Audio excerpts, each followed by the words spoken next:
Alright, let's really get into Psycho Killer 2026 because I have a lot to say about this one. Going in, my expectations were pretty modest. I don't really love the horror genre, especially slashers the way I used to. A lot of them have started to blend together for me. Mass killer, tragic backstory, predictable kills, sequel, but you've seen one, you've seen 10. So I wasn't overly hyped, but I can't lie, the premise hooks me. Following the brutal murder of her husband, a Kansas highway patrol officer sets out on a relentless hunt to track down the man responsible. As she gets closer, she realizes he's not just some random criminal, he's a sadistic serial killer, and the depth of his mental depravity and twisted agenda goes far beyond what anyone imagined. That's a strong concept. A grieving wife hunting the serial killer across long, empty highways. That screams tension, psychological cat and mouse, emotional weight, potentially even a new horror icon. I was genuinely curious, is this gonna introduce a memorable villain? Is it gonna lean into disturbing psychological horror? Is it going to surprise me? I wanted answers, and then I watched it. This movie was absolute dog shit.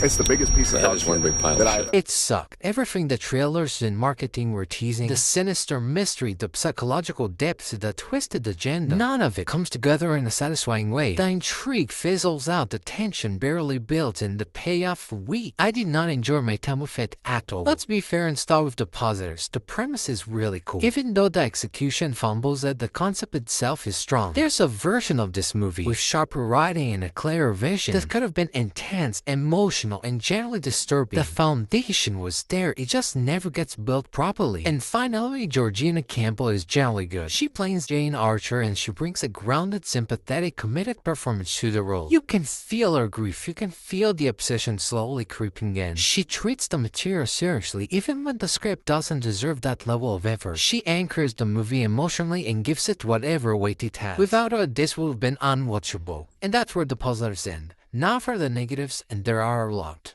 This is where the fun begins. The story feels extremely formulaic. Almost every plot beat is telegraphed miles in advance. The twists, if you can even call them that, are obvious. There's very little that feels fresh or daring. It borrows heavily from better slashers and psychological thrillers without adding anything meaningful. Instead of carving its own identity, it feels like a stitched-together collage of familiar horror tropes. Outside of Jane, most of the characters are underwritten and forgettable. They don't feel layered or human, they feel like devices. You don't spend enough time with them to care, so when things happen, there's no emotional impact, it's just plot movement. And the killer, massive disappointment. For a movie literally titled Psycho Killer, the villain has almost no personality, originality, or psychological depth. There's no iconic look, no memorable presence, no strong thematic connection to the story. The movie teases this idea of a deeply disturbed mastermind, but what we actually get feels generic. There's nothing that makes this character stand out in an already crowded genre. If you're trying to launch a new horror icon, this is not how you do it. The pacing is also rough, the middle section drags hard. There are repetitive chase sequences and filler scenes that stall the momentum instead of escalating it. Instead of tightening the tension as the hunt intensifies, the movie feels like it's spinning its wheels. Tonally, it's all over the place. It cannot decide whether it wants to be gritty and grounded or stylized and almost camp. That inconsistency makes the experience feel uneven. Some scenes aim for raw emotional drama while others feel oddly flashy or exaggerated. It never fully commits to a singular tone, and that hurts the immersion. The suspense rarely works. The cat and mouse dynamic should be the core engine of the movie, but most of the tension feels forced. Scenes don't build properly, stakes aren't elevated in meaningful ways. Instead of sitting there thinking,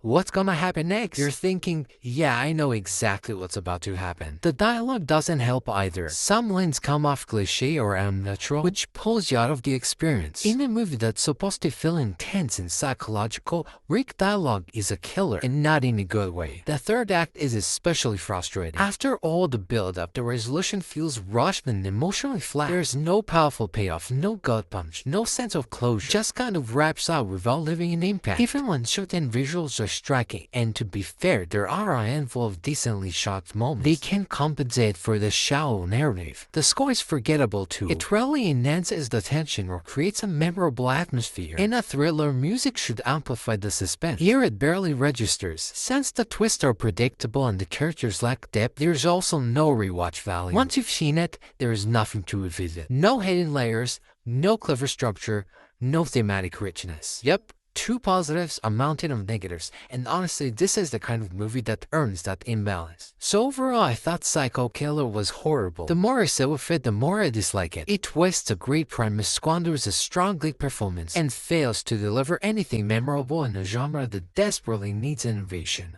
Final grade, D.